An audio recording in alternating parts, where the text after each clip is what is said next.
খারাপ লাগতেছে ওস্তাদ জি, আজকে কোর্সটা শেষ হয়ে যাইতেছে, কেমন কেমন লাগতেছে? আমার যখন ইচ্ছা তখনই দেখতে পারবেন, ইনশাআল্লাহ। সুযোগ আছে, এটা সুযোগ আছে ইনশাআল্লাহ, যদি আল্লাহ তাআলা কবুল করে, যখন ইচ্ছা তখনই দেখতে পারবেন।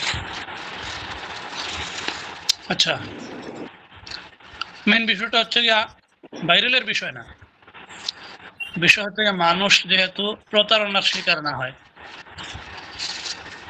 কি কথাই বলতেছিলাম, আমি নিজেই ধোকা খাইছি, ৬,০০০ টাকা আমার মায়ের কাছে।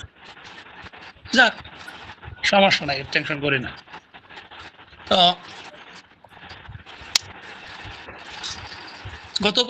গতদিন বলছিলাম না, ওই যে একটা আমল দিব আপনাদেরকে, বাংলাদেশ আসবো ইনশাআল্লাহ। বাংলাদেশ আসলে ওই আমল যাদেরকে শিক্ষা দিব, আমি আশাবাদী তারাই হবে বাংলাদেশের মধ্যে সব থেকে বড় বড় মুদাব্বির। ওস্তাদ জি, আপনার এই আমল শোনার পর থেকে অন্য আমল করতে মন চাইতেছে না। ওই এমন একটা আমল যেটা করার পরে আর কোনো আমল করা লাগবে না। আমল মানে আমল তো করবেন ইনশাআল্লাহ, তবে তদবিরের ক্ষেত্রে আর কোনো আমল শেখা লাগবে না, ওই একটাই যথেষ্ট। ওই আমলের তো আমি তো সহজেই বলছি, এক কথায় বলছি, ওই আমলের এত পাওয়ার, এত তাসির, আল্লাহ তাআলা ওই আমলের মধ্যে এত বরকত দিচ্ছেন। ওই আমলের আমিল যদি রোগীর মাথার উপরে একটু সময় যদি হাতটা রাখে, রোগী সুস্থ হয়ে যায়, যে কোনো রোগের রোগী হোক, এত পাওয়ারফুল আমল। কিন্তু যেদিন এই বিষয়ে আলোচনা করছি, ওই দিনই সম্ভবত অথবা এর পরের দিন দেখতেছি যে গ্রুপে ওই আমার এই বোতলের আমলটা নিয়ে শুরু হয়ে গেছে প্রচার।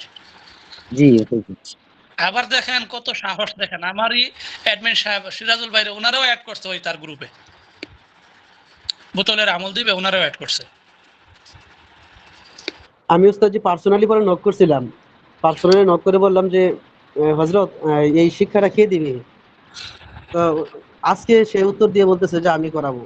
তখন আমি আবার এই উত্তর দিচ্ছি যে এটা আপনি কার কাছ থেকে ইজাজত পাইছেন, বা এটা তো বাংলাদেশের আজ অব্দি কেউ এটা শিক্ষা দেয় নাই বা শিখায় এই পর্যন্ত কোনো অ্যাডও দেয় নাই। এটা একটা গ্রুপ মাদানী মদিনা কাফেলা এবং আমলিয়াতে মোহাম্মদী গ্রুপ ছাড়া অন্য কোথাও এটা অ্যাড এই পর্যন্ত দেখি নাই। তো কিছুক্ষণ পর উনি বলতেছেন যে আপনি তো সেই গ্রুপে অ্যাড আছেন। উনি কে চিনতে পারছেন না লোকটাকে? উনি ওই কবিরাজ নুমান সম্ভবত, এই একটা ন্যাচারাল গ্রুপ আছে আল খিদমা ন্যাচারাল কেয়ার, ওই ইয়াতে কাজ করে, সে ওই কোম্পানিতে কাজ করে। এখন প্রতারণা হইতেছে, বেঈমানি হইতেছে, ওইটা বড় বিষয় না। মেইন বিষয় হচ্ছে গিয়া ওই আমল যিনি দিবে আর যিনি নিবে, উভয় পক্ষ দুজনেরই যদি আমার আমল দিয়ে যদি তারা যদি এরকম করে, কারো এই আমলে কাজ হবে না। ওস্তাদজি এক কবিরাজের বাড়ি হয়েছে আমাদের জেলায়, লক্ষ্মীপুর জেলায়, রামগতি থানায়, দেখতে পারি আমাদের জেলায়। আচ্ছা, এখন এই আমলে উভয় দুজনের কারো কাজ হবে না। এখন যে নিবে জয় টাকা দিয়ে নেট, এখন কি বলবেন? নেওয়ার পরে গালি দিবে না? কেমন আমল দিল, টাকাও গেল, আমলে কাজ হইতেছে না। কেন হবে না? এজাজত নাই। যখন আমি দিছি আমলটা দেওয়ার সময় বলছি যে আমলটা আমি অনেক কষ্ট করে, অনেক মেহনত করে ওই আমলটা আমি সংগ্রহ করছি ডাইরেক্ট মিশর থেকে। তো এই আমল আমার কাছ থেকে খাসভাবে ইজাজত নিতে হবে, নাইলে এই আমলের কাজ হবে না।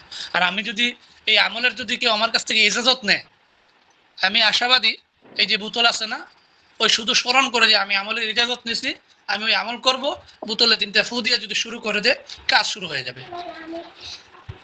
কাজ শুরু হয়ে যাবে। কেন শুরু হয়ে যাবে? আমার ইজাজত দেওয়া আছে এই আমলে,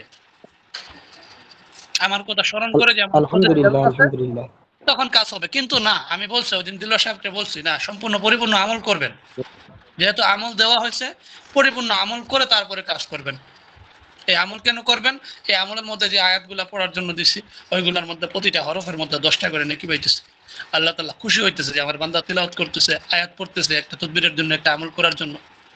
তখন আর সফলতা বেশি থাকবে, ওই আমল নষ্ট হবে না, জারি থাকবে। আর ওই আমল যত করবেন তত ওইটার তাসির বাড়বে, পাওয়ার বাড়বে। তখন আর কোনো কিছু লাগবে না, এমনি বোতল হাতে নিলে নিয়ত করলে বোতল চলা শুরু হয়ে যাবে।